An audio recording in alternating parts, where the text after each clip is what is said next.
sending written notice and electronic notice to the Courier News and Breeze, posting on the website and the bulletin board in the municipal building, and filing with the township clerk. If we could have roll call, please. Councilman Kirsch? Here. Councilman Codilla? Here. Councilman Nogales? Here. Councilman Pedroso? President Ring. Here. If everyone that is able to stand could please stand and join us in the Pledge of Allegiance. I pledge allegiance to the flag of the United States of America and to the republic for which it stands, one nation under God, indivisible, with liberty and justice for all.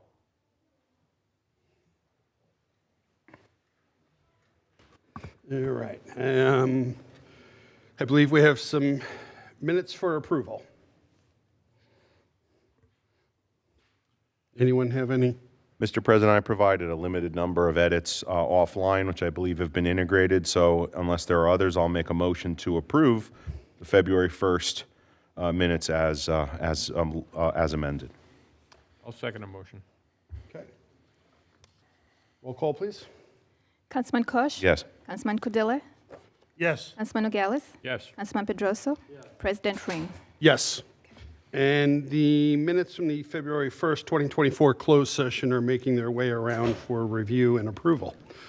Next is Township Council reports. I will start with Councilman Nogales. Thank you, Mr. President. The Lunar New Year is here, and we'll see a lot more about that this afternoon. And this is the year it's all about the dragon. It is one of 12 animals assigned from the Chinese zodiac system. The holiday, also known as Chinese New Year and Spring Festival, is celebrated by Asian communities throughout the world. It officially kicked off on February 10th, marking the beginning of countless celebrations worldwide. Valentine's Day was yesterday. Valentine's Day, also known as St. Valentine's Day or the Feast of St. Valentine, is celebrated annually on February 14th. It originated as a Christian feast day honoring a martyr named Valentine, and later, through folk traditions, it has become a significant cultural, religious, and commercial celebration of romance and love in many regions of the world. So if you have a special Valentine, hold them close. February is Awareness Month for Heart Health in the United States, with one day set aside as National Wear Red Day to raise awareness of heart disease. Attended the monthly meeting of the Bridgewater Municipal Alliance for the Prevention of Alcoholism and Drug Use. That is a very long title with an extremely important mission: help young people with education and awareness to not only avoid alcohol and drugs, but also smoking and vaping. You've probably heard about MAD, which is Mothers Against Drunk Driving, but you may not have heard about an equally important group called SAD. That stands for Students Against Destructive Decisions. Our high school resource officers, Anthony Melito and Brian Eister, are key participants in working with the township youth at the high school. I also attended the Somerset County Business Partnership present and future presentation to hear updates from the State Chamber of Commerce, a gentleman by the name of Michael Eganton, the county president, Michael McDonough, that is the local college, Somerset Hospital Chief Operating Officer Deidre Blouse, and County Administration Sarah Sudi talked about. Administrator Pappas, Police Chief Mitzak, and I had another walkthrough of the vacant Ethicon building on Route 22. I want to share a couple of comments about the snow recently. For the first time in several years, we had a measurable, meaning plowable snow event. Our township plow drivers can't decide to stay home or telecommute. They need to get to work plowing over 200 miles of roadway. They did just that the other day. The downside of the plowing is that oftentimes they plow snow across your driveway, and you may have already shoveled it. That cannot be helped. One resident sent an email suggesting employees shovel out the driveway access after plowing. Please understand that that's simply not possible. It would take an army of folks, and our budget couldn't. So I trust you'll please bear with our folks. They did a fine job and deserve our respect. Thank you. Thank you, Councilman Nogales. Councilman Pedroso.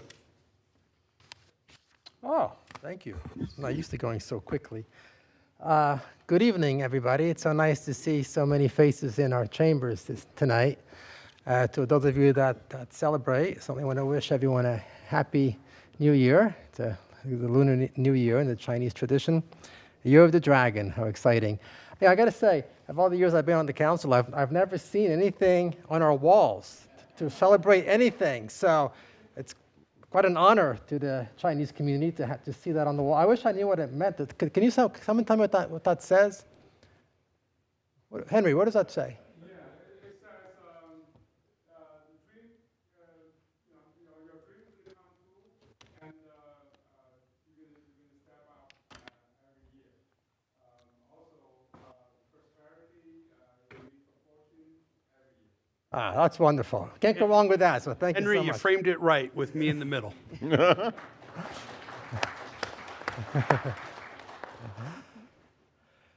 So that's basically all I want to say. I think that's the most important thing. So everybody enjoy your holiday and all the best the upcoming year. Thank you. Councilman Kirsch?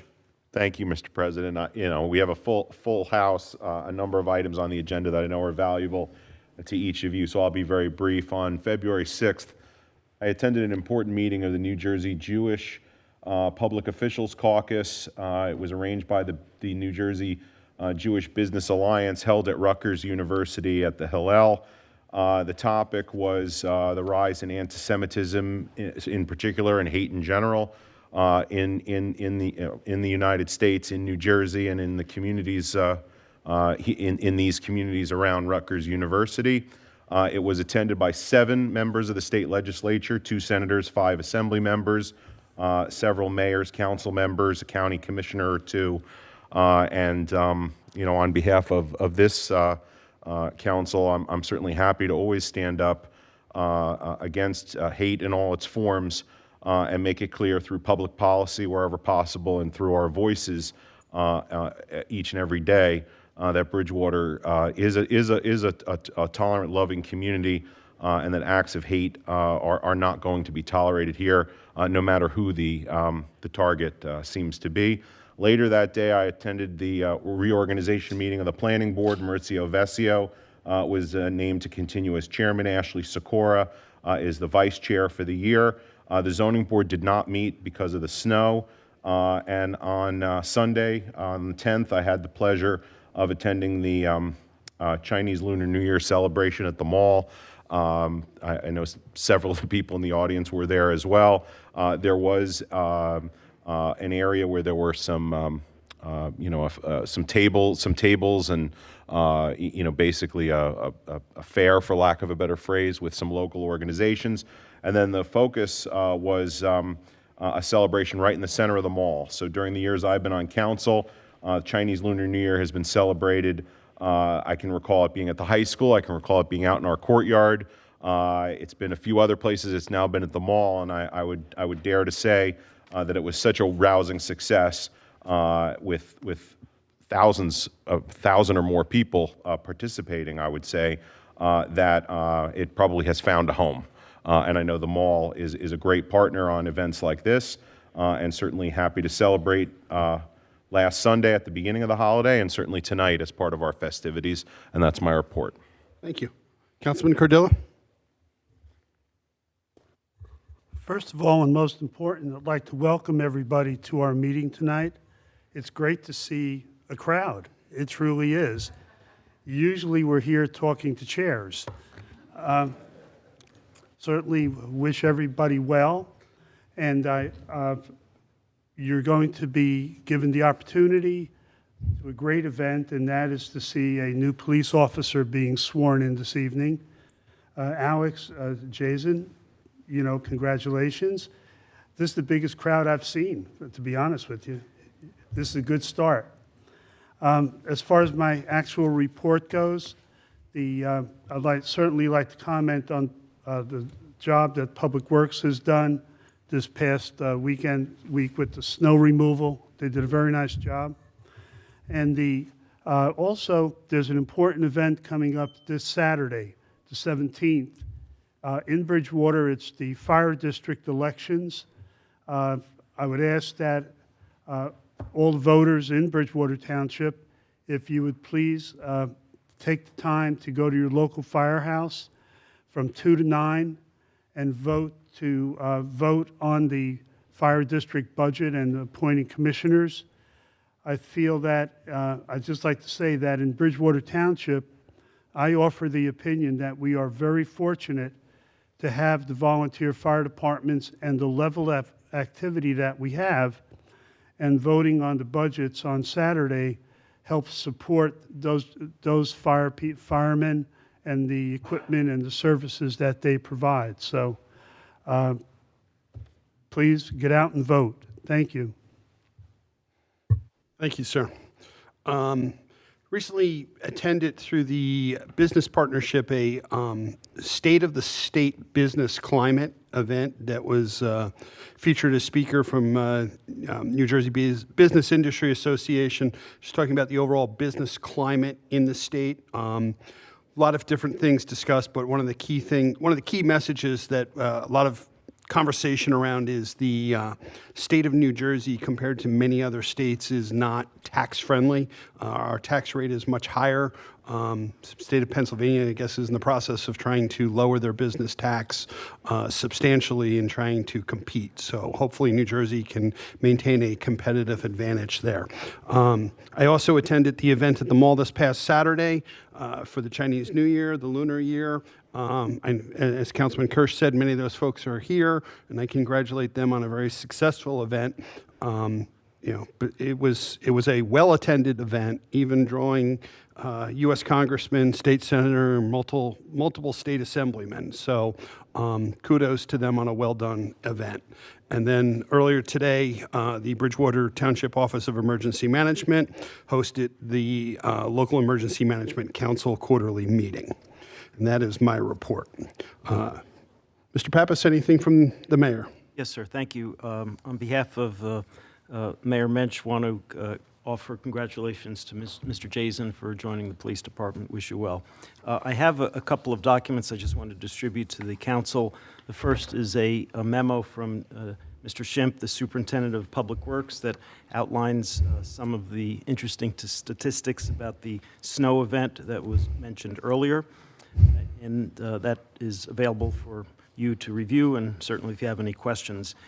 I also want to distribute a memo from Township Engineer Bill Burr and a couple of photographs from the Tulo Road area. There is a resolution on the agenda that is authorizing the County of Somerset to have an access easement. There's a portion of this area that the municipality, Bridgewater, owns, and there's just some photographs. There's a photograph of the damage to Tulo Road after Hurricane Ida, and that was a photograph, obviously, is several years old.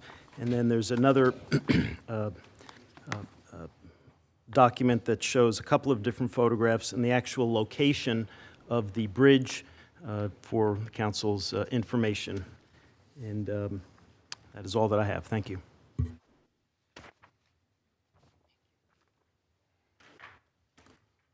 Is that it? Thank you. All right.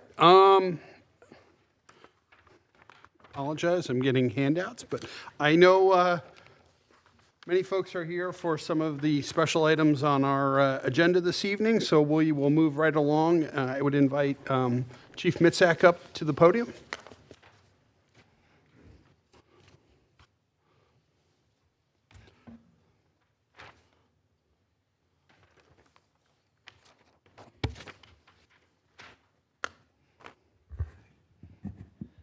All right, good evening, everyone. Happy New Year. I'd like to welcome everyone to the swearing-in of Officer Alex Jason. I'd like to thank Mayor Matthew Mensch, along with Council President Tim Ring, Council Vice President Howard Nogales, Councilman Alan Cadilla, Councilman Philippe Pedroza, and Councilman Michael Kirsch for allowing the police department to swear in a new police officer to this department tonight. Officer Jason comes to us as a fully sworn police officer already. Up until today, he worked as a patrolman for the town of Clinton for the past 1.5 years. I'm sure his experiences in the town of Clinton have prepared him for his new position as a Bridgewater police officer. A brief background of Officer Jason. He currently resides in White House Station, New Jersey. He attended Raritan Valley Community College and graduated with a Bachelor of Arts degree in criminal justice from Stockton University. Officer Jason made the dean's list for all semesters at Raritan Valley and Stockton University, so he's going to fit in well here with us. Prior to becoming a police officer, he was a lifeguard for the New Jersey Division of Parks and Forestry. This training could come in handy, Alex, since we have a lot of parks, forest, and water in Bridgewater. For fun, Alex is an outdoorsman. He likes to fish, snowboard, and ride motorcycles. You get along with my sons very well. Alex earned his Eagle Scout when he was younger. During his interview with the command staff, Alex related that he wanted to come to Bridgewater PD to get involved more in police work and have more of an opportunity. Officer Jason, I promise you that you will be more involved in police work in Bridgewater than you were in the town of Clinton, and you will have plenty of opportunities as long as you do your best every day here. Alex, I thank you for becoming part of the Bridgewater PD family. Your goals while working here are to do your best every day for the Bridgewater community and for your fellow police officers, and to go home to your loved ones every night. That's your goals, okay? I now invite Officer Jason, along with his father Richard, mother Linda, and his fiancee Laura, to come up to be sworn as a Bridgewater police officer.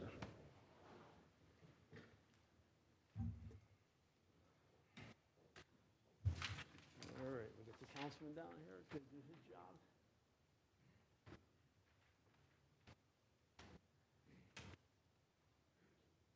Turn and face the crowd there. Alex, we're here for you. Who's holding the Bible? Are you going to hold the Bible?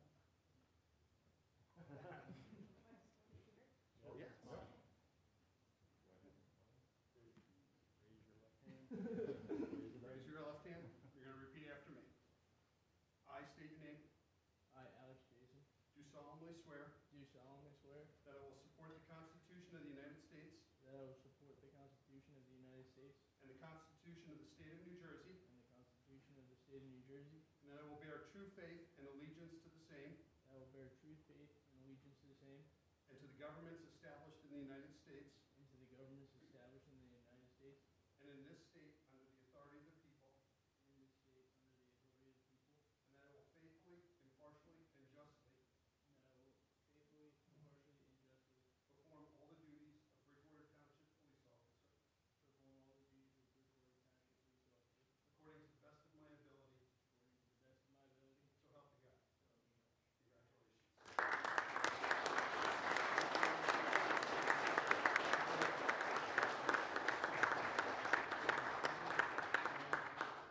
help me God.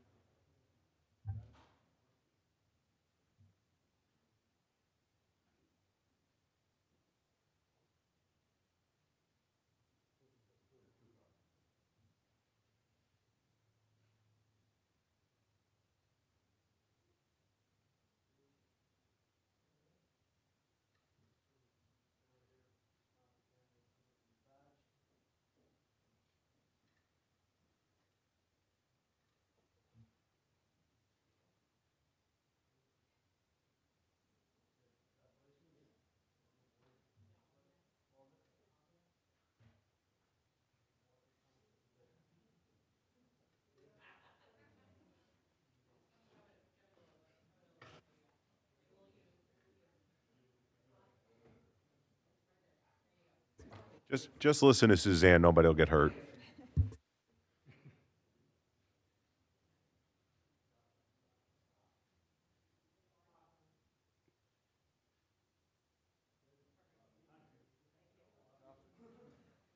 All right, we got everyone?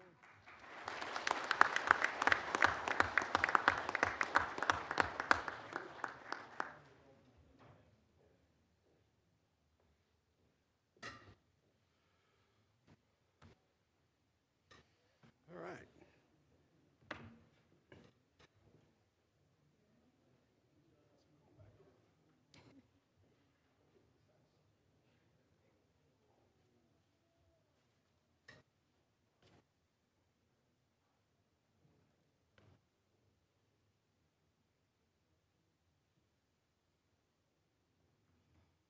I suspect as we move through our agenda this evening, the room in phases will get less and less of a crowd. We'll just give them a second to get out. And actually, maybe, Henry, if you and the board want to come up for this portion of the program?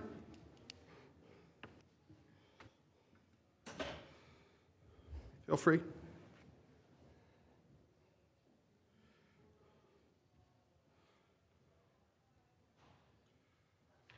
So, on behalf of the mayor, who unfortunately could not be here this evening, I have the privilege of reading a proclamation, the 2024 proclamation for Lunar New Year.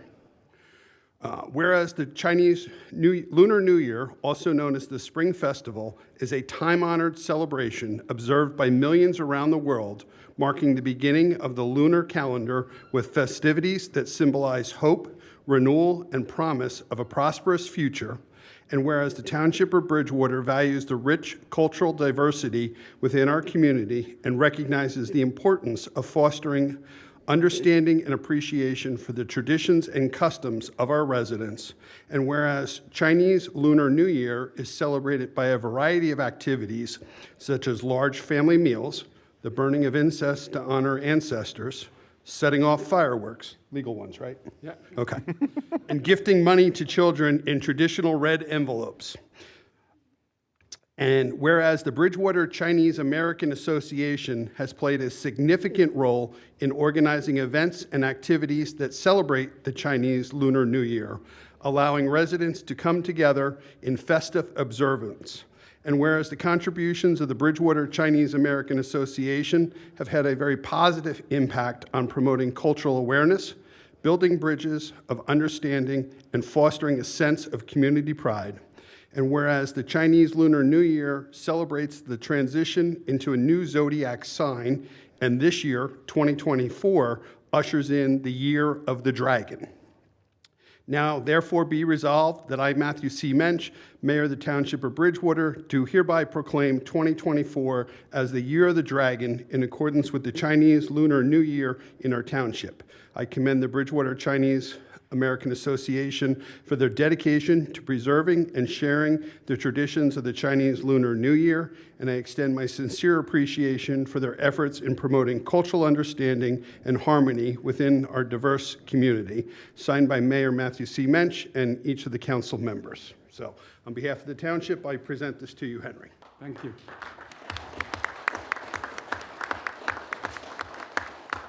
I'm going to turn the microphone over to Henry for a couple brief comments, and he'll explain a couple things. Thank you. Thank you. Thank you, Council President Ring, and many thanks to the Township Government of Bridgewater. We are very glad to call Bridgewater home, contribute to local community, together with all residents from all ethnic and cultural backgrounds. Together, we make up the town of Bridgewater, home we all share. On behalf of Bridgewater Chinese American Association, thank you for your support and Happy New Year. The Lunar New Year is a tradition that is about peace, joy, unity, and prosperity. We sincerely wish everyone a Happy New Year filled with prosperity and joy. Allow me to introduce a member of our community, Miss Yi Han.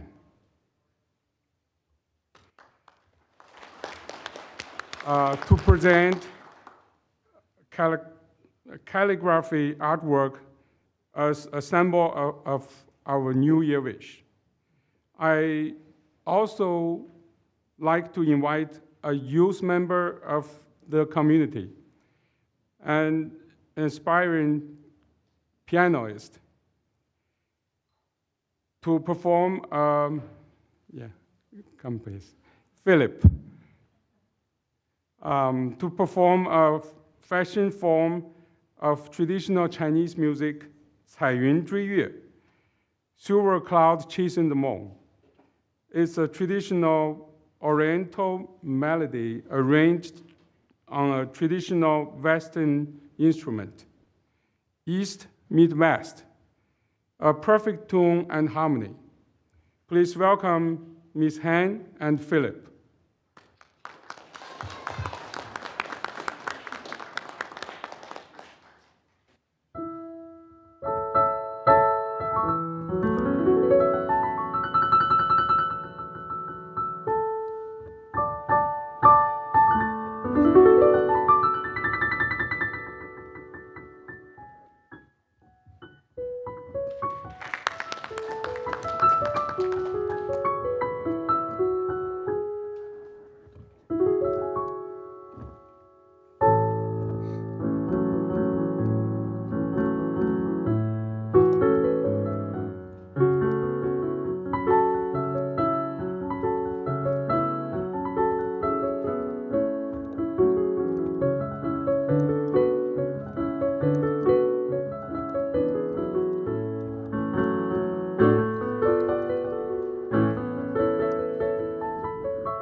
Thank you for the presentation of the great art and music.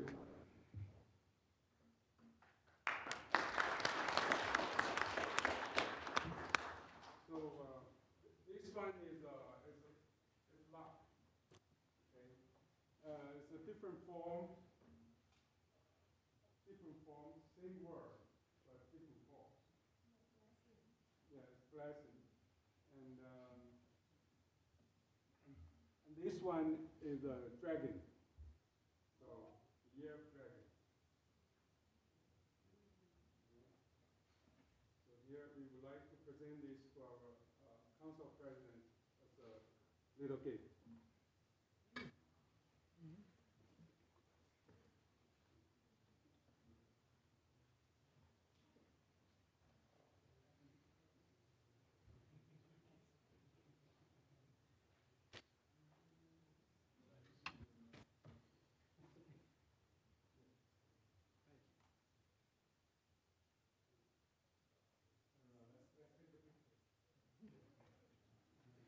Yes, too bad. Yeah, Don't rub up against. yeah. Yeah. Come.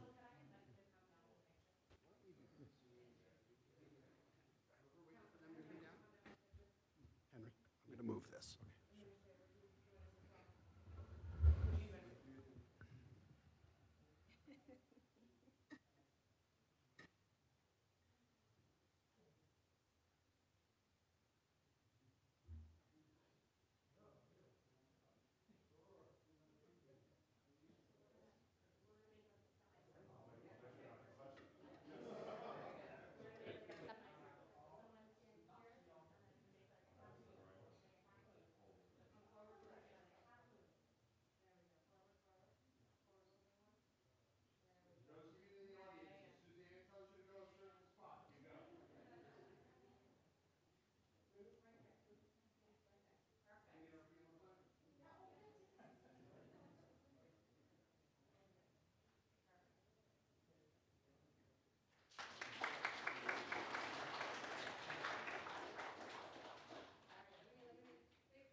Thank you, Bridgewater, and Happy New Year. 新年快乐，龙年大吉。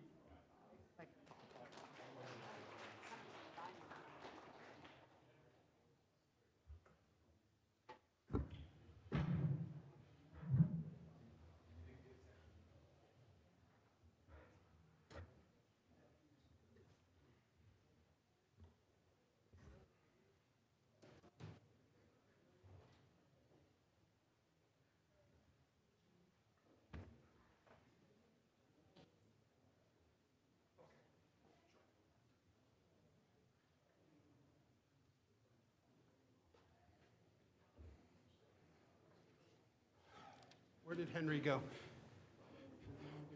Do you get?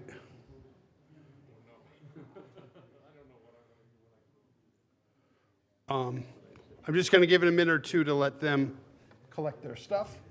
Mr. President, in the meantime, if I may just simply say thank you, sincerely thank you, for sharing your culture, for sharing this celebration with those of us in the room, with the community at large. It really is a gift. So thank you for that, and it's my hope that as a community we can continue to celebrate a wide variety of holidays and festivals, and through that, hopefully we can achieve a greater sense of understanding and camaraderie. So thank you sincerely.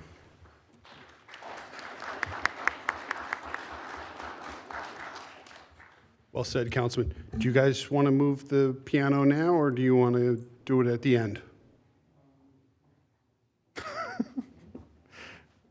Now might be better. Do you want to go home sooner, or do you want to stay for an hour?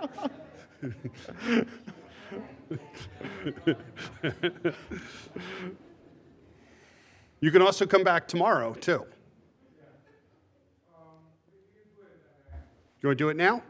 Okay. We'll give you a minute or two, sure. I think. Nope. I guess they'll come back. Okay. He did say now, didn't he? Okay. He was just putting stuff down.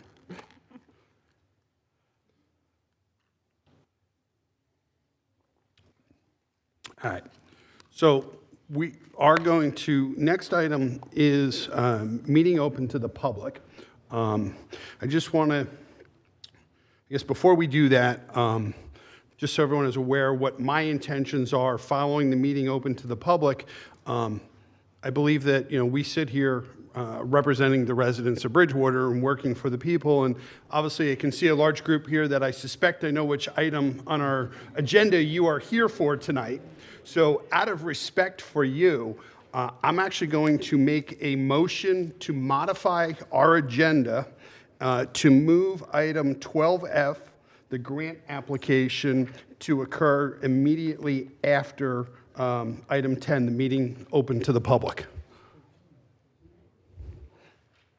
Anyone interested in seconding that? I'll second that. Okay. 13F.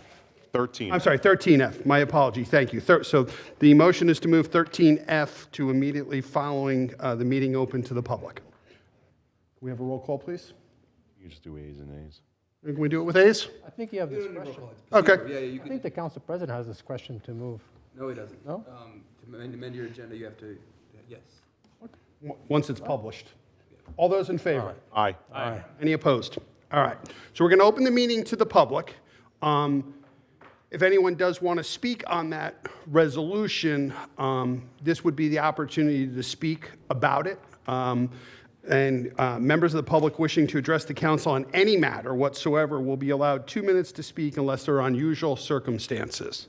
Can I have a motion to open the meeting to the public? I'll make that motion to open to the public. Second. All those in favor? Aye. Aye. Opposed? All right. The meeting is now open to the public. Anyone who would like to speak, you're welcome to speak on any issue. Please come forward. I either need to state your name and address for the record. If you don't feel comfortable saying it out loud, there's a sheet there that you can sign to put that information for the record. Feel free to adjust the mic. I'm tall. Sorry. Mary Gallagher, 102 Highland Avenue, here in Bridgewater. I was on your website, the Bridgewater website, and I was looking at the DOT, New Jersey State presentation for the 22 and 202, 206 plans, quite extensive. And I understand it goes from like Commons Way down to a little bit past, I guess, the intersection of 22 and 206. It's complicated and it's a big project, but anyway, my question really is, and I assume that most of you had already been aware of all of this going on, but has the state talked to you about the merger on 202, 206, basically onto the ramps of 287, the Going off intersection 287. between, well, the intersection, like the... Going south. Yeah, going south. That's such a high accident area, and it's such a problem trying to get across even to 22 West. I always go Garrettson Road, so I never even use it hardly. So I'm wondering, is there any discussion going on about that? Has anybody heard anything? Mr. Pappas? Thank you, Mr. President. Mr. Burr, our township engineer, is here, and so I'm wondering if he could come up and make some comments. He and I discussed this earlier in the week, and I know that at least Councilman Regalis also had expressed some interest in this in communication with him. So I'm wondering, Bill, since you're here, if you would provide information that you're aware of. Testing. Hi, good evening. Ms. Gallagher, how are you? Fine, how are you? So DOT has approached the town with a presentation, very preliminary concept plans they've provided to the township. They're engaged now in a public information forum where they're soliciting feedback on their draft plans. I was trying to follow along at specifically what your question was, but I'm going to ask you to repeat it. Bill, I think and they worked on it a couple years ago. You're coming south if you're coming south on 202, 206, actually, you come past Green Old Grill, you merge with the traffic coming off of 287. From both the inner and the outer From loop. the inner and outers, so basically you've got 5 lanes coming together into 2 there.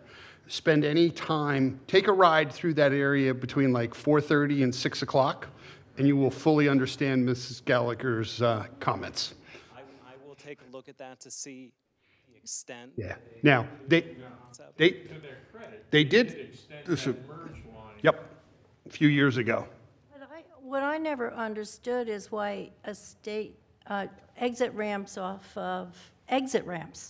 had right-of-way over a state highway such as 202, 206, which really has to merge onto itself. With those ramps, there's like 3 ramps coming off of 287 there, if you count them. There's 3 lanes. There's 2 ramps with 3 lanes. yeah, and they come off like it's the main highway, and so merging is very difficult for a single lane, which is 202, 206, and it's a state highway, so I don't understand why that ever even happened. So I know that's beyond. I don't know the history. But I think that should be brought up to them. We'll definitely take a look at it. I know that the focus of the portion of the project that I saw was dealing with Route 22 heading westbound on the merge onto 202, 206 south. You know, and trying to alleviate some of the congestion, the backups, frankly, the traffic accidents on that portion of the westbound side of Route 22. But I'll definitely take a look at the full scope of the project, and I can report back to the council. And Mrs. Gallagher would encourage you, as Mr. Burr said, they're taking public comment as Right, well. I saw that, and I will say something, and we'll send it to the I think state they as have well. a 10-day or a 2-week period 26 or currently. something, yeah, Yeah. 26, 27, something, Okay. deadline, yeah. Good. Okay, get the word out. Okay. Anyway, thank you. Thank you. It was a nice evening, a lot of entertaining. Mr. President, if I can just say, we did get the notice, I think it was distributed, and we have publicized it through our social media platforms to inform members of the public. So we'll report back. Thank you. Mr. President, as we're waiting our next speaker, could we just have the chief take a second shot at keeping the door propped open? Yeah. I tried it twice. Okay. Kevin's on it. One of our guys.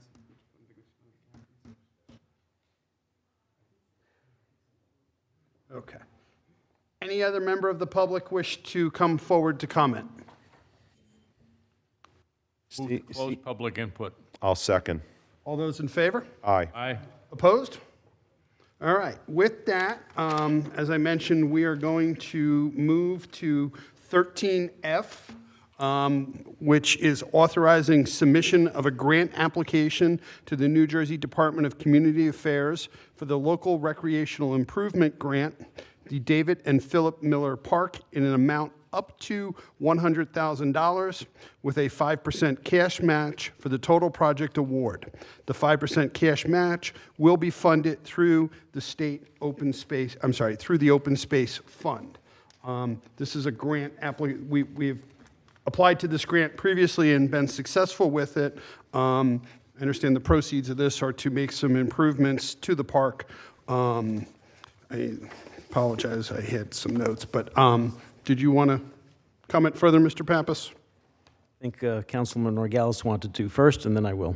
Thank you. Okay. We've been aware over several meetings that the park is in dire need of an upgrade. In fact, in some cases, people might consider it unsafe. Therefore, this represents a tremendous opportunity for the township to not only take advantage of a grant, but create a better facility to be used by township residents and kids especially. Kids should enjoy being kids and should be able to do it safely.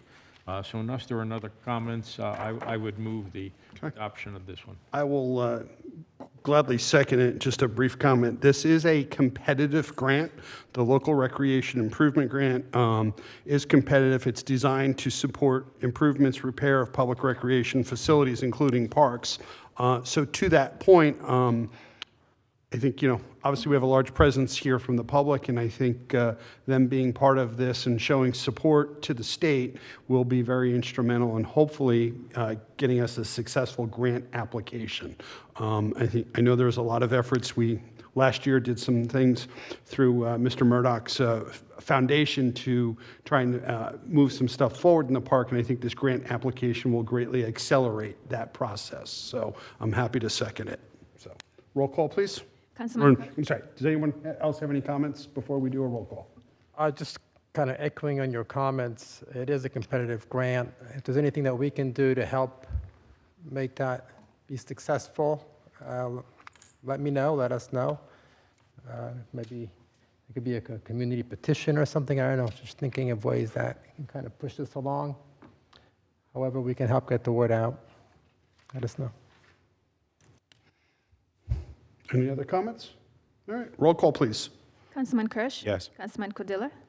Absolutely, yes. Councilman Nogales? Yes. Councilman Pedroso? Yes. President Ring? Yes. Mr. President, since you have such a great group with such matching shirts, perhaps Suzanne could get a picture with the council and the folks present, if they'd be so inclined. We can make it part of the application to say they all came out to Right. support it. So if they're willing to, I'm willing to. All right. Suzanne will tell us where to stand.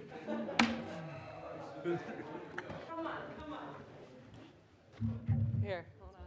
Help me. Pretty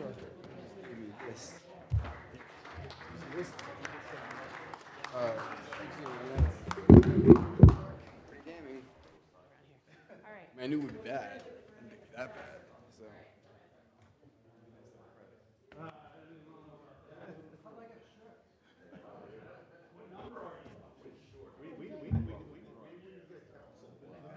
Baseball jersey.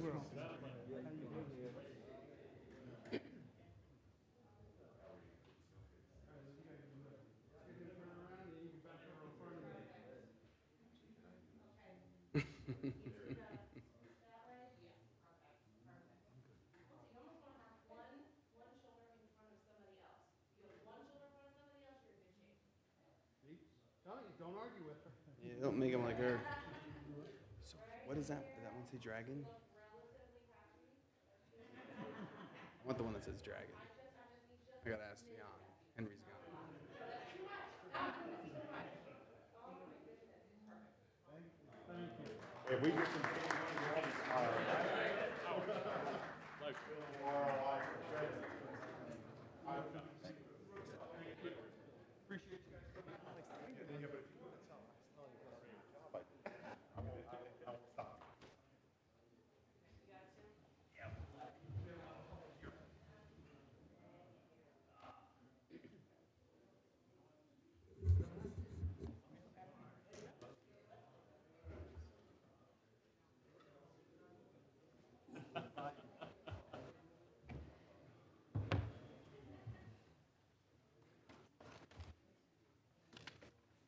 All right. Now back to our regularly scheduled program. 11A, public hearing and final action ordinance. An ordinance amending Chapter 206 entitled Vehicles and Traffic, Section 206-33, entitled Schedule 5, Trucks Over 4 Tons Excluded on Certain Residential Roadways, to the list of roadways that trucks over 4 tons are not permitted to utilize within the township of Bridgewater. And just for the public, I did this last meeting when we introduced this, but real quick, the roads specifically we're talking about this evening: Allen Road from Route 202-206 to Foothill Road, Cross Road from Route 202-206 to Downey, Highland from 202-206 to Hillside, Hillside from Foothill to Wright, Long Road from Washington Valley northerly to the township border. And we are doing that with the understanding that Bernard's will be supporting that on their side of Long Road. Prospect Avenue from Woodlawn Avenue to White, Somerset from Highland to Woodlawn, and White from Somerset to North Bridge. So with that, I will take a motion to open the public hearing. I'll make a motion to hold the public hearing on this ordinance. I'll second it. All those in favor? Aye. Aye. Opposed? Motion carries. We are now open for any public comments on item 11A. Seeing no oh, there is a member of the public, okay.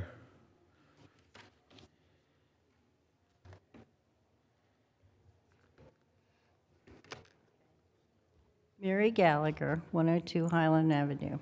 I was wondering if you could just give me an idea of how this is going to be enforced. Is there any signage, cameras, sizes of trucks? I know it's a 4-ton truck. So, yeah, it's a 4-ton truck, and it's a 4-ton registered weight. So, depending upon the size of the vehicle is how much cargo they can carry.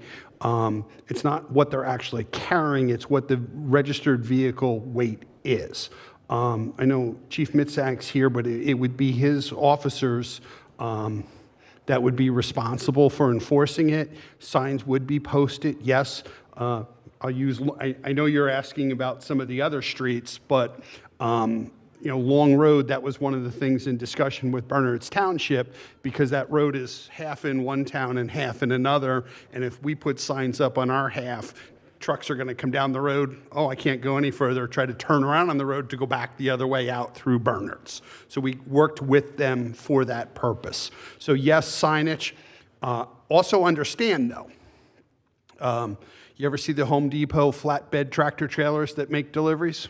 I was going to say flatbeds come up the road all the time and Now, if that flatbread is coming up the road because it is doing a local delivery on your street or a street immediately off of your street, then it would be allowed. We can't, you might need a delivery to your house. It might come that way. But what it does not allow is trucks that want to cut through, come off of 202, 206 type thing. Tell that. I mean, these days, we've had so much development in our area that there's been tons of trucks coming, and you can't tell the difference who's cut through and who's delivering. Police department has the right to stop them and ascertain that information if they suspect there's a violation. And understand, this is one tool. Is that to say a truck can't drive through there? Police officer's not in the right place at the right time. You can't say that every situation there'll be able to be enforcement, but and I don't want to speak for Captain Tennant. I would suspect in the beginning part of it's a public education. It's educating the truck drivers. But the other part of that is also what we can do is as any facilities off of the highway come online, we make sure they're aware of it so they're communicating it to their drivers. So, because what was happening these last year or two was like all of these trucks, we had so much development, houses got knocked down, things had to be lugged away, and then their new stuff had to be brought in, flatbeds, all that kind of stuff. So the question I have is can it be enforced with permits too? Because if they've got a permit for a house to do certain things for it, could that include it so that you can keep a track of who's being delivered what to what area versus? Certainly take a look at, I think, the logistics of, okay, you have a permit. Well, now you have to get a permit to the truck driver before he comes down your street. And how do you arrange that with a delivery?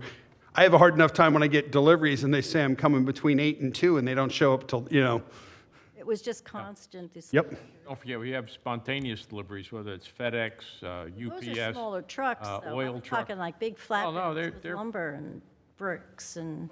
Well, I think it's a combination of signage, education, and enforcement. Okay. And a key ingredient for truckers, there's a separate GPS arrangement for truckers in terms of what streets they have to avoid, low bridges and things like that. I think every effort will be made to update that. New York has a problem with that, too. Okay. All right, that's all. Thank you. Thank you. And I'm sorry, Mr. President, just to complete what this process is, upon taking action tonight, there is then, I guess, Mr. Corsini, it's a 20-day waiting period for Yes. and then publication, and then it is enforced. Yep. Okay. I believe we have a motion Yeah. and a second. Is there any? No, actually, we didn't. To close, we started that. Okay. but I will make the motion to close the hearing and move for final adoption of 11A. We have a okay, we have a motion to say. Any council members have any comments? I have a few comments, if I may. Please.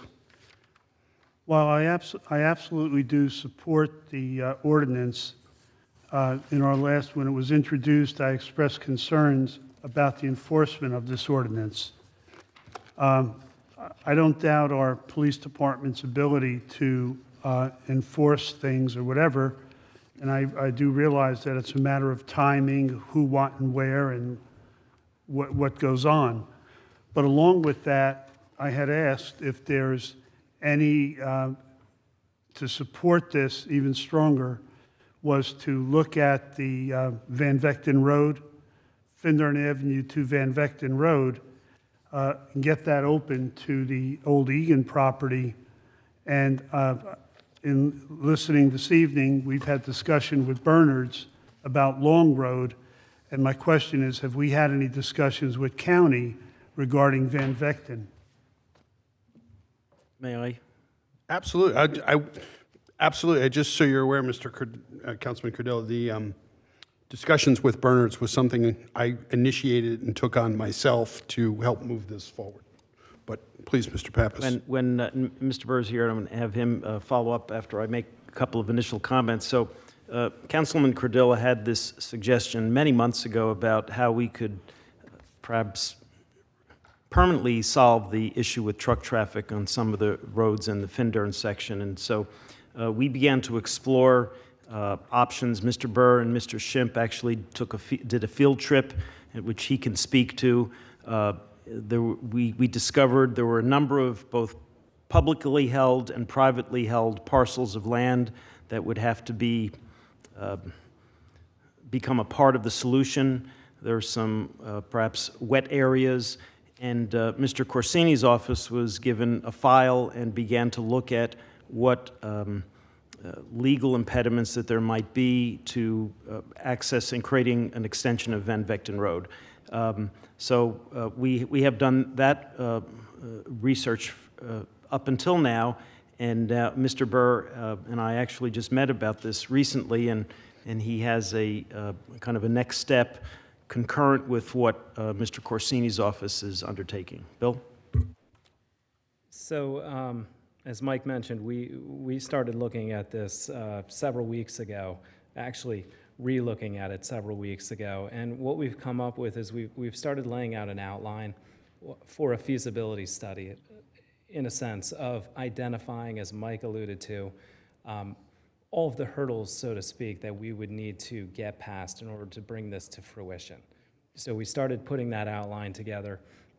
We were able to make contact with the engineering/surveying firm that has done a lot of surveys in that what I'll call development in the past. So we have now procured copies of those surveys. So we have them in our hands, and we're starting to put the surveys together to identify the parcels that we need to traverse through.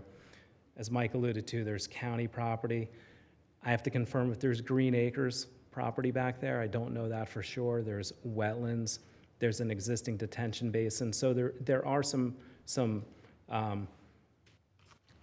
hurdles that we need to navigate through, but we have started identifying what the next steps are, and we're going to put pen to paper and be ready to present that shortly. So it's definitely underway. Thank you. Any other comments on 11A? No. Okay. Roll call, please. Councilman Kirsch? Yes. Councilman Cordilla? Yes. Councilman Nogales? Yes. Councilman Pedroso? Yes. President Ring? Yes. All right. 12A, or item 12, introduction of ordinances. 12A is an ordinance amending the code of the Township of Bridgewater, Chapter 147-4, Notice of Tort Claim Form. This, I believe, is some cleaning up of some language in there and some old addresses and stuff, but Mr. Pappas, anything to add? No, I think I want to thank Mr. Corsini for taking my handwritten notes that I gave him when I found some of the errors or updating that was needed. And then Councilman Norgalis also had a suggestion that I hope is reflected in what is being presented here. I would like to thank Administrator Pappas for doing all the work. He did a great job, and we were very happy to make these changes. I'm happy to do that. If I could, I would. I'd like to make sure that the wording change under Section 1, Paragraph C, that And communication can be either regular mail or certified mail, and not both. Councilman Norgalis, Council Vice President Norgalis wisely pointed that out. It is permitted under the statute, so I don't know if we can move it as amended, Council President Ring?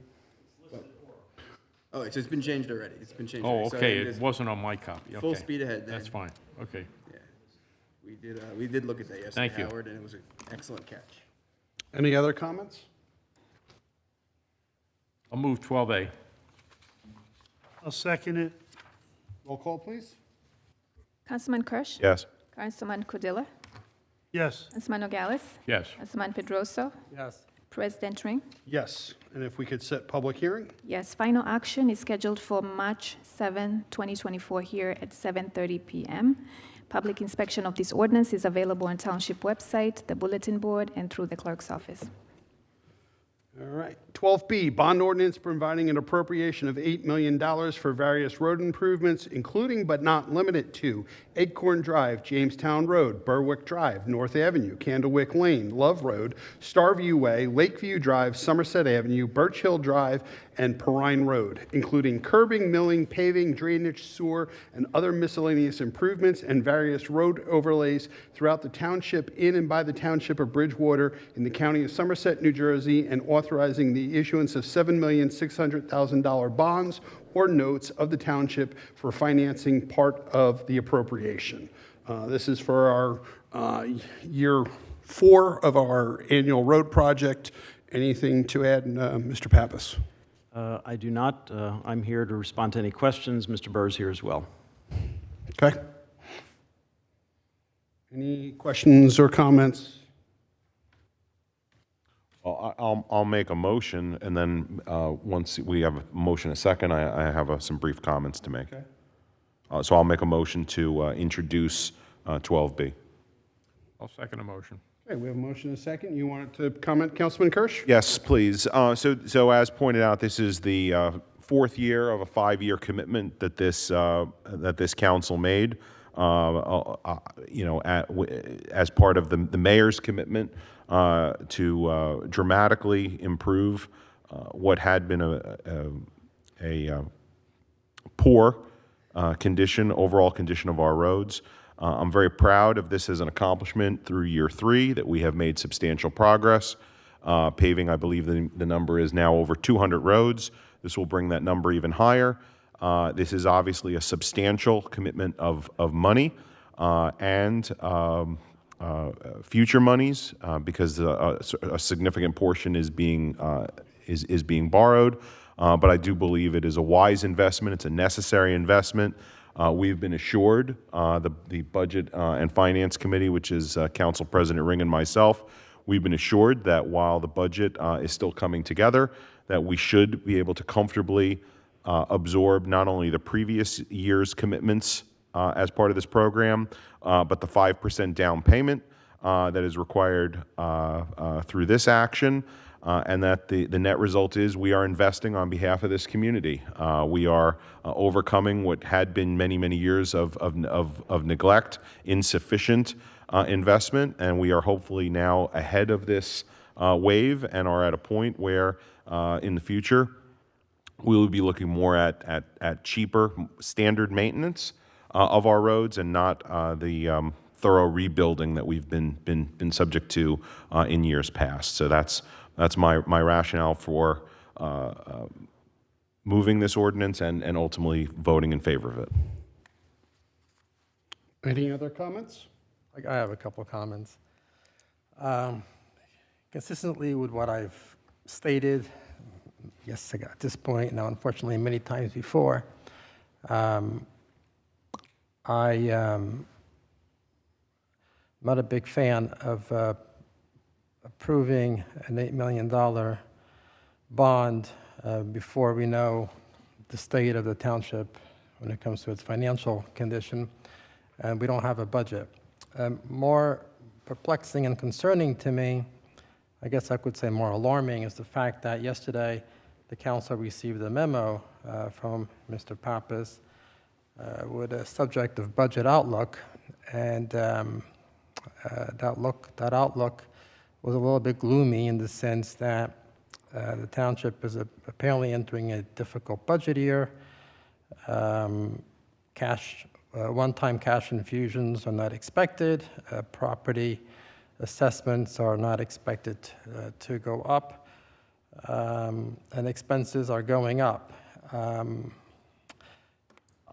Without knowing really what the financial state is of the township for 2024, and without knowing how much revenue we're going to have,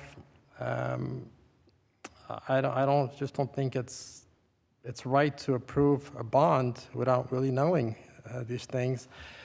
Certainly, I mean, one could argue, sure, the township is in a position to pay it, because at the end of the day, the township can pay anything if it raises taxes enough money. But the issue, of course, for me is that I think everything comes out of balance.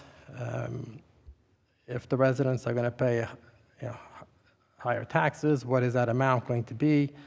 How does this bond fit in the overall picture? Those are all important questions.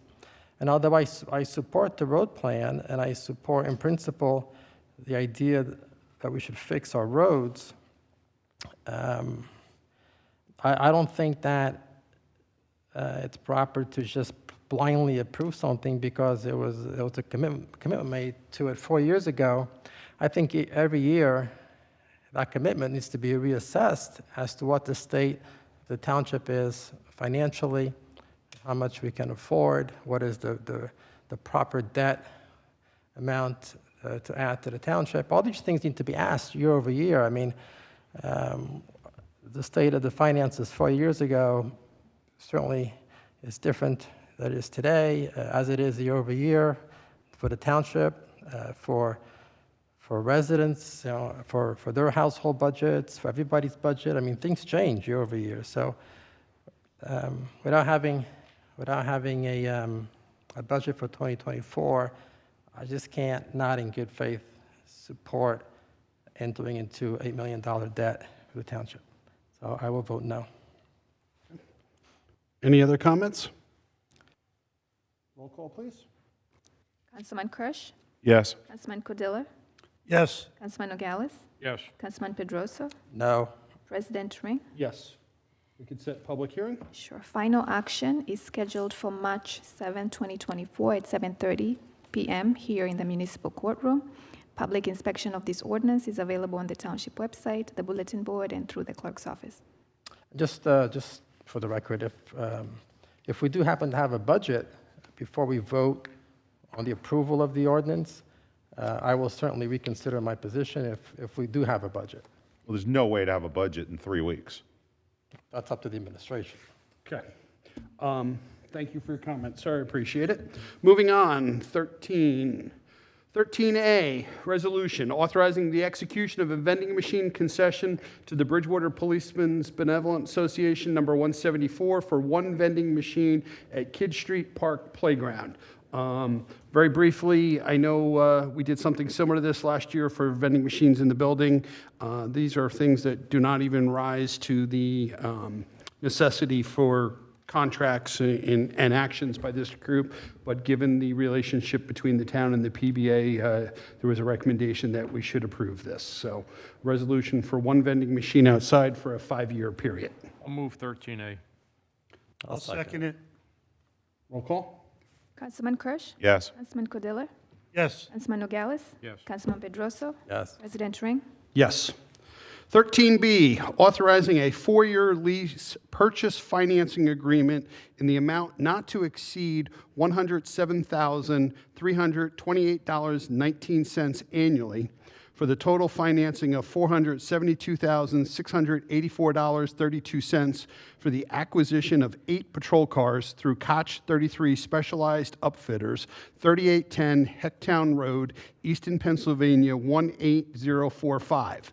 This is a reaffirmation of a prior award where this was previously approved. Some of these patrol cars have actually been delivered. There's some issues with some paperwork that was not completed properly at the time that necessitates this. No, yeah, sure.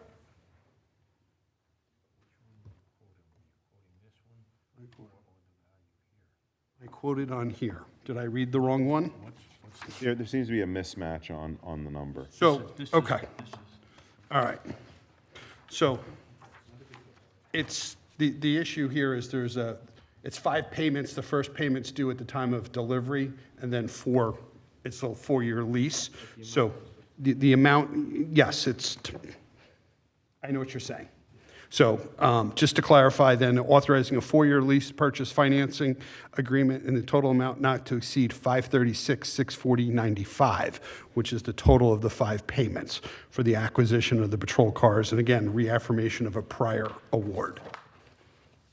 Any comments? If I may, although the amount is relatively de minimis at $7,000, evidently the paperwork wasn't processed along. This is a dilemma. If we don't pay this amount or agree to the contract wording as stated, the 4 additional police cars will be held hostage by the vendor. So if we're going to provide the 8, 4 of the cars are here. I think 2 may be in service, but 4 are not. And from my perspective, this is a must-do. I would move 13B as a necessity. Otherwise, we won't have the cars. Any other comments? I agree with Howard and second it. Okay. I very much agree with Councilman Norgalis's comments, and it's a frustrating one that I've wrestled with today, in that, delivered cars, and I understand it's not the dealership, it's their leasing side, but they obviously have relationships, and when someone delivers something and then comes back like this, it's quite frustrating. I guess Chief Mitzak, do we still have a supply chain issue on patrol cars, or has it improved any? Yeah, sure.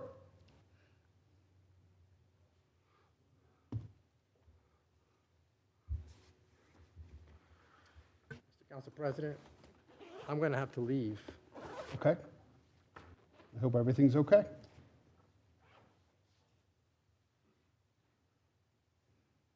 So the cars that we're talking about were approved back in December of 2022. Yep. So far, we received 2 unmarked and 2 marked. The 2 marked are still not on the road yet because they need to be leathered, and they also need to have the proper equipment installed, which I think you guys approved. We fixed that problem last week, or last meeting. That's about a 2-month wait before that stuff comes in. So once this gets done, then the other 4 cars will be released to us. But still, it's supply chain on the equipment for the cars before they can go on the road. I guess I feel like, pardon me, there's a gun being held to our head to, do this or you're not getting your other 4 cars. And I'm just curious, do we have other I know this is done through a co-op. Right. Like, are these the only people, if we do this, do we continue to do business with these folks? Are there other avenues we can look at for cars? State contract, right, Chief? Yes.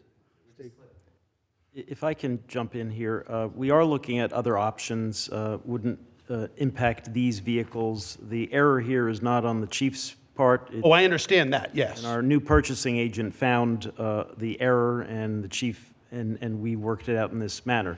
The council approved this, and the someone yet to be identified in the finance office didn't place the order. I mean, it is simple as that. And so because of that error, there was an increase. And so we think we will not see that occur again, but we are looking at other options that, as part of the budget, we are going to be presenting a couple of options for the council to consider for vehicles in the future.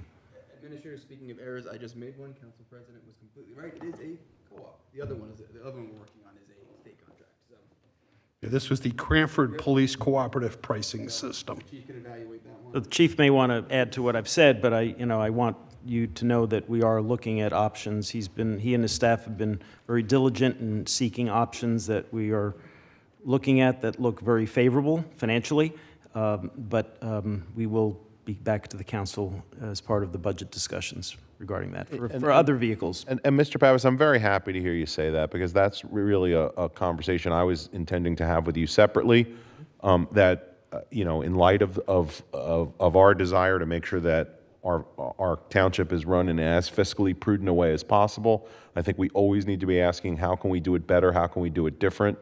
I guess my reaction, one of my reactions to this is, we've now leased these cars for a period of time. They're going to be sitting in dry dock, essentially, for a certain period until they're appropriately retrofit.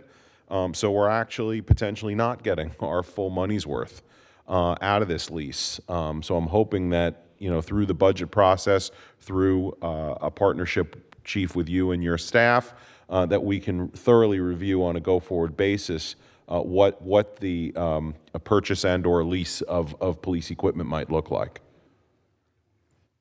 And Mr. President, just before we vote, and again, sometimes there's version control challenges. The resolution states the total amount, $536,640.95.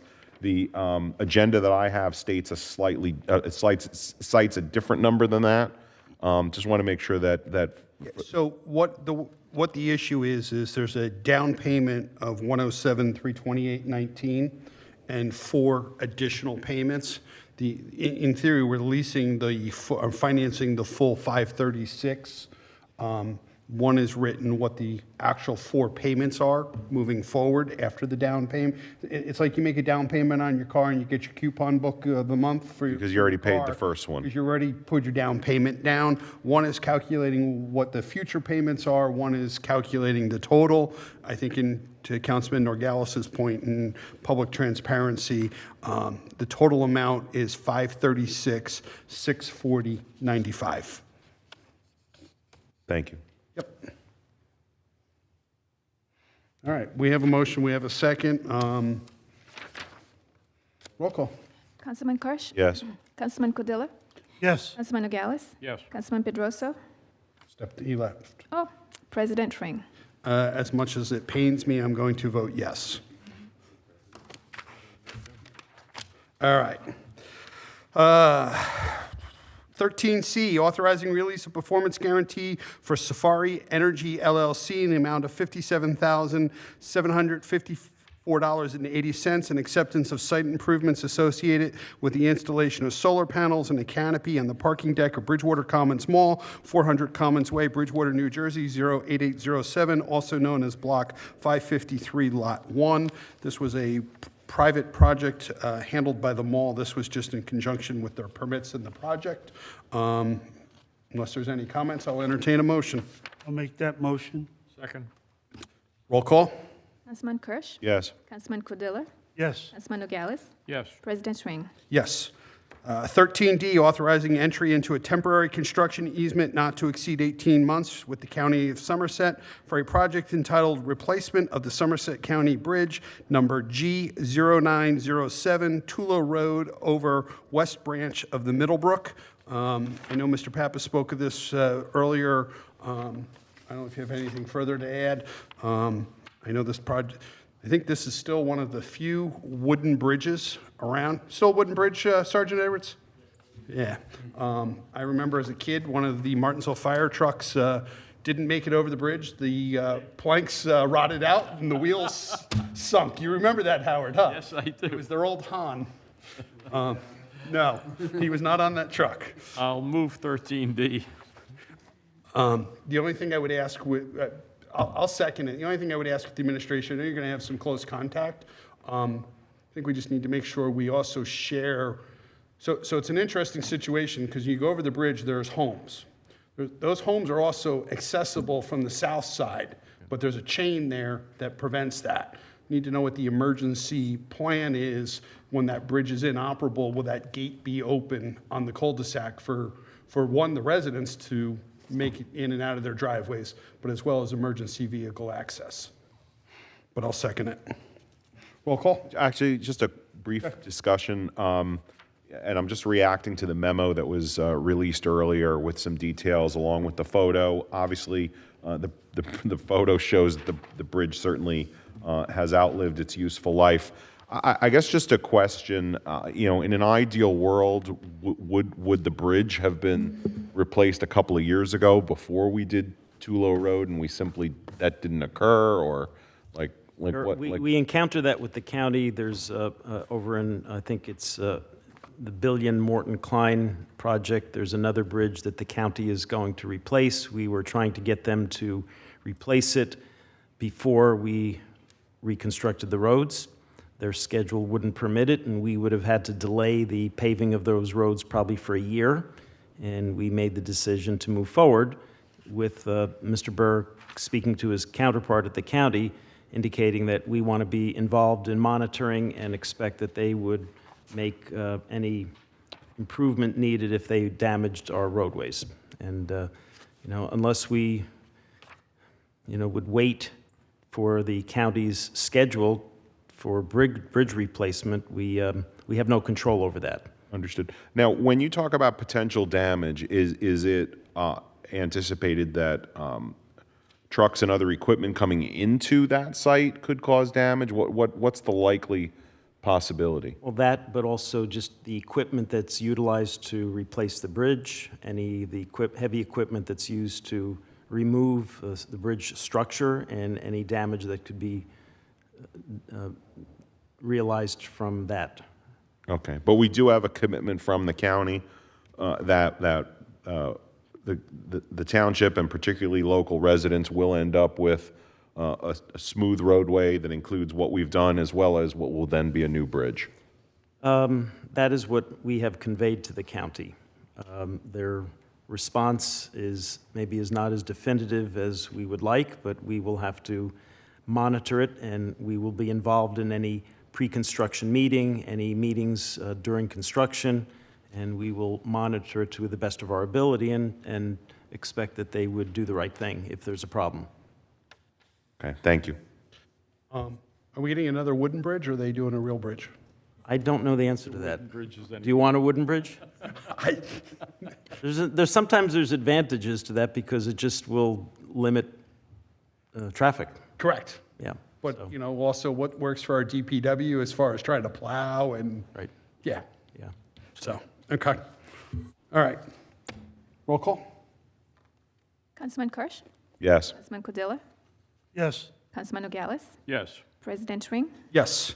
All right, 13E, resolution authorizing the Township of Bridgewater to accept a sub-grant award in the amount of $10,000 for the federal fiscal year 2023 of Emergency Management Performance Grant, EMPG, or the Emergency Management Agency Assistance, EMAA.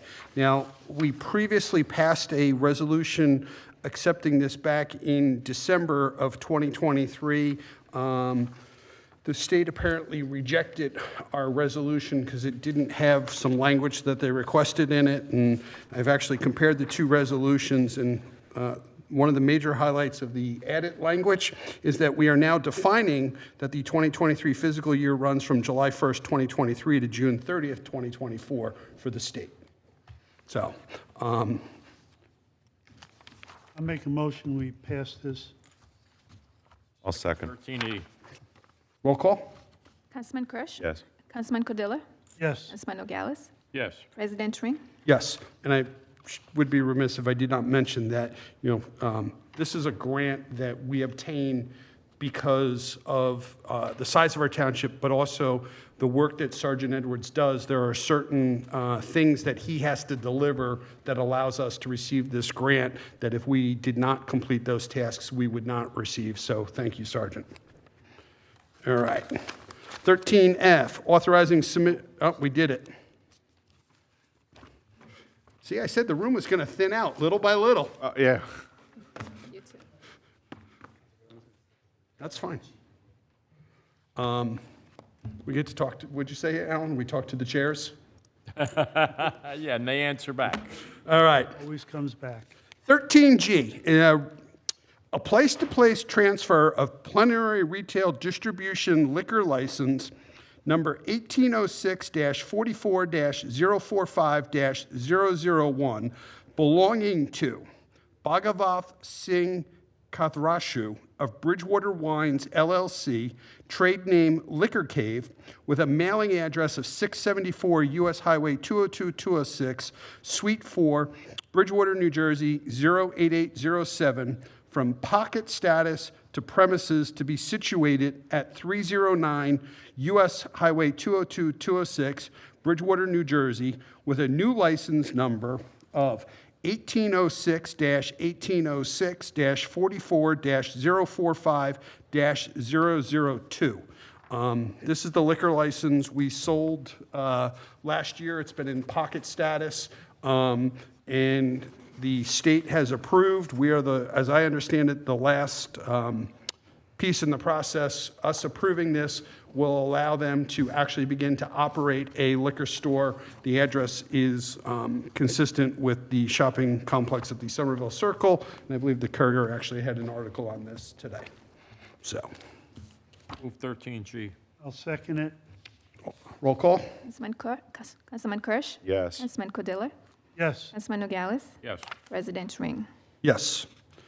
Okay. 13H, waiver of fire permit in the amount of $300 for St. Bernard of Claravix Parish in connection with hosting homeless families at their location, 500 Route 22, Bridgewater, New Jersey, 08807 on the following dates: February 4th through February 10th, April 14th through April 21st, September 22nd through September 29th, October 27th through November 3rd, and December 8th through December 15th, 2024. Grace, Council President Ring reminded me, this is one of the many charities that Kathy Savo was involved in, that they're so hard to keep track of that I personally forgot, so Tim remembered. She's a very charitable person. Just note our firm's refusal, I'm not gonna step off, because it's de minimis, but. Okay. Besides that, I would make a motion to approve this. I'll second it. Oh, Howard seconded it? Yep. Okay, roll call? Councilman Kirsch?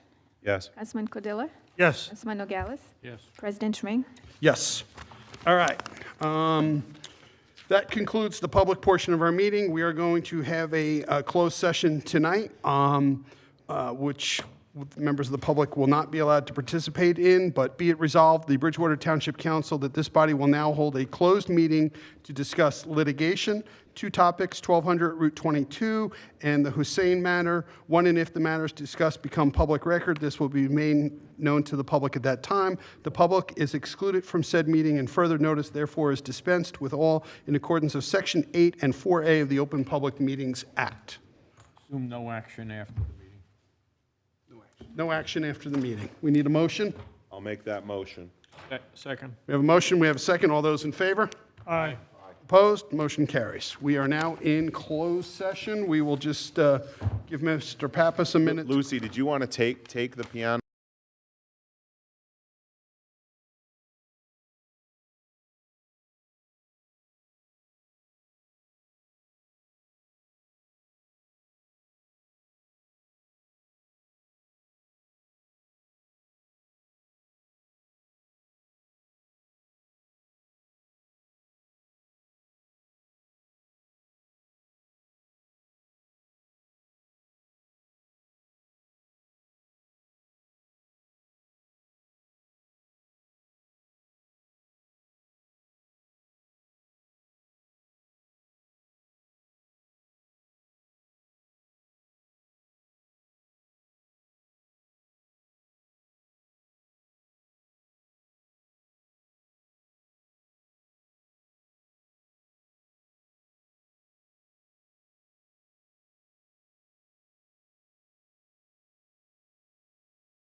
his,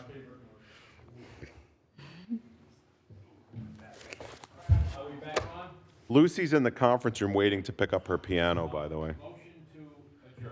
well, do we have to reconvene, or we just adjourn? Motion to reconvene, what? You would typically, while we're still in executive, have a motion to. We did close. Then you're fine. Then you Okay, can just- so motion to close, we have from Councilman Norgales, I'll second. All those in favor? Aye. Opposed? Motion carries. Come on in, Lucy.